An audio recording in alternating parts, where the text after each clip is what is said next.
মানে আশ্চর্য হওয়ারই একটা বিষয়। গণমাধ্যমে যখন আমরা দেখি, ফেসবুকে যখন দেখি যে আওয়ামী লীগ সম্পর্কে মানুষের ধারণা, নেতিবাচক প্রচারণা প্লাস জুলাই আগস্ট অভ্যুত্থানে আওয়ামী লীগের কৃতকর্মে মানুষের যে ঘৃণার বহিঃপ্রকাশ আমরা দেখছি, কিন্তু আশ্চর্যজনক কিছু ঘটনা ঘটছে বেশ কিছু জায়গায়। বিশেষ করে এখনও বাংলাদেশে কিছু কিছু জায়গায় নির্বাচন হচ্ছে, আর সেই নির্বাচনে আওয়ামী লীগের জয় জয়কার হচ্ছে, এমনকি বিপরীতে বিএনপির ভরাডুবি হচ্ছে। ভাবা যায়? প্রশ্ন হচ্ছে যে এটা কীভাবে হচ্ছে। গেল কয়েকদিন আগে আমি একটা নিউজ দিয়েছিলাম সিলেটের জেলা আইনজীবী সমিতি নির্বাচনকে কেন্দ্র করে, যেখানে আওয়ামী লীগ প্যানেলের বিশাল বিজয় হয়েছিল। এখন আজকে মাদারীপুর জেলা আইনজীবীর সমিতি নির্বাচনেও এক অস্বাভাবিক বিজয় দেখছি। যেহেতু এখন এখানে আওয়ামী লীগ সরকার নাই, সো নির্বাচনটাকে যারা হোল্ড করেছেন বা যারা এটার কলাকুশলী আছেন নিশ্চয়ই আওয়ামী লীগ পন্থী না, কিন্তু তারপরেও আওয়ামী লীগ 15টা আসনের মধ্যে, মানে 15টা সিটের মধ্যে, পদের মধ্যে 14টাই পাইছে, শুধু একটা পদ পায় নাই। বিপরীতে বিএনপির হয়েছে ভরাডুবি। দর্শক, মাদারীপুর জেলা আইনজীবীর সমিতি নির্বাচনে 15টি পদের মধ্যে আওয়ামীপন্থীরা 14টিতে জয় পেয়েছেন। সভাপতি পদ ছাড়া বাকি সব পদেই আওয়ামী লীগ বিজয়ী। আর বৃহস্পতিবার রাত 11টার দিকে আইনজীবী সমিতি কার্যালয়ে নির্বাচনের ফলাফল ঘোষণা করা হয়। সভাপতি পদে আবার জয়ী হয়েছেন জামায়াত ইসলামীর অনুসারী এমদাদুল হক খান। তিনি জেলা বিএনপির আহ্বায়ক জাফর আলী মিয়াকে 77 ভোটের ব্যবধানে পরাজিত করেছেন। এদিকে জাতীয়তাবাদী আইনজীবী ফোরামের যুগ্ম সাধারণ সম্পাদক রেজাউল করিমকে 156 ভোটে পরাজিত করে সাধারণ সম্পাদক পদ বাগিয়েছেন সদর উপজেলা কৃষক লীগের আহ্বায়ক মাহবুব হোসেন শাকিল।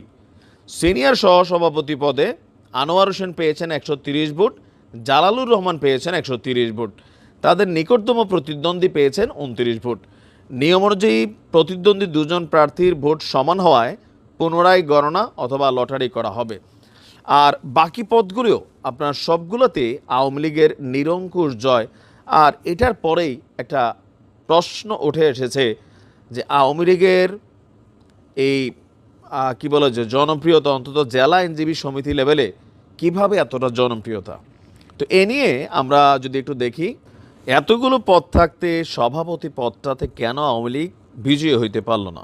আচ্ছা, এইটা নিয়ে আবার মাদারীপুর জেলা আওয়ামী লীগের দপ্তর সম্পাদক গোলাম মাওলা তিনি বলছেন, মাদারীপুর আইনজীবী সমিতির নির্বাচনে 15টি পদের মধ্যে সভাপতি পদ ছাড়া 14টি পদেই আওয়ামী লীগ আপনার কি বলা হয় যে তারা নির্বাচন করেছে, মানে তারা এখানে প্রার্থী দিয়েছে। তো সভাপতি পদে কেন দেয় নাই? এবারের নির্বাচনে সভাপতি পদে সরাসরি আওয়ামী লীগের পদে থাকা কোনো নেতা অংশগ্রহণ করেননি। আর আওয়ামী লীগের যদি কোনো নেতা অংশগ্রহণ করত, তো তাদের ধারণা তিনি পাশ করতেন। অপরদিকে এমদাদুল হক খান সভাপতি পদে আওয়ামীপন্থী আইনজীবীদের সমর্থন নিয়েই বিজয়ী হয়েছেন বলে দাবি করেছেন জেলা স্বেচ্ছাসেবক দলের সাধারণ সম্পাদক আপনার অ্যাডভোকেট মাসুদ পারভেজ। তো সভাপতি পদে যিনি আছেন তিনি কিন্তু জামাত ইসলামের অনুসারী। তো তার মানে এখানে জামাতের এই কি বলা যে সাপোর্টিংয়ে আওয়ামী লীগ কাজ করে গেছে, আমরা যতটুকু বুঝতে পারছি। আর আমাদের সদর থানার ওসি বলছেন, মাদারীপুর সদর থানার ওসি, যে কোনো ধরনের অপ্রীতিকর ঘটনা যাতে না ঘটে সেই জন্য মাদারীপুর আইনজীবী সমিতির নির্বাচনে অতিরিক্ত পুলিশ মোতায়েন করা হয়েছিল। কোনো রকম বিশৃঙ্খলা ছাড়াই সুষ্ঠুভাবে নির্বাচন সম্পন্ন হয়েছে। আর নির্বাচন কমিশনার যিনি আছেন অ্যাডভোকেট ফরহাদ হোসেন বলছেন, সুন্দরভাবে ভোট গ্রহণ ফলাফল ঘোষণা করা হয়েছে। আর আপনার এখানে তো এখন অনেকেই বলছেন যে এই আইনজীবী পরিষদে যারা যারা আছেন, যে সদস্যগুলো আছেন, তারা দীর্ঘ 16 বছর এখানে সবাই ইনক্লুড হয়েছেন। তো যার কারণে জেলা আইনজীবী বা বিভিন্ন জায়গার যে নির্বাচনগুলো হয় সেখানে আওয়ামী লীগের নিরঙ্কুশ বিজয় হয়। তারপরেও এই নেগেটিভ সিচুয়েশনে আওয়ামী লীগের এই জয়টাকে বাংলাদেশ আওয়ামী লীগের ফ্যান পেজ থেকে তারা ধন্যবাদ শুভেচ্ছা জানাচ্ছে। আবার কেউ কেউ বলছেন, ভাই এটা কেমনে হচ্ছে, ভালো থাকুন। আসসালামু আলাইকুম।